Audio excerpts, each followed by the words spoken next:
Rekaman kamera pengawas merekam gerak-gerik seorang pria sebelum melakukan perampokan di sebuah warung sembako di perumahan Surya Akbar 4 Talang Jambe, Palembang. Pelaku datang dengan sepeda motor dan berpura-pura membeli beras di warung milik seorang ibu rumah tangga. Tanpa curiga, korban melayani permintaan tersebut hingga pelaku tiba-tiba mengacungkan senjata api dan mengancam korban.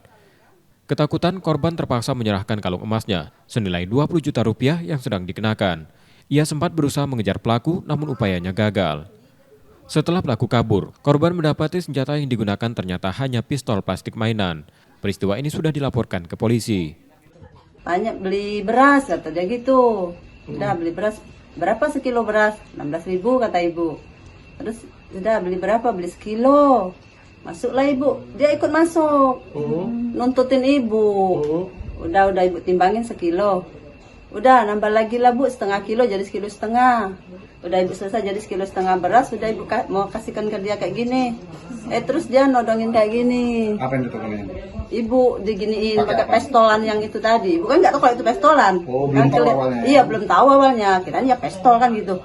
Sayang nyawa dak, gitu bilangnya. Nah, dia mau ngelepas kalung. Ibu kayak gini gitu. Ibu melawan.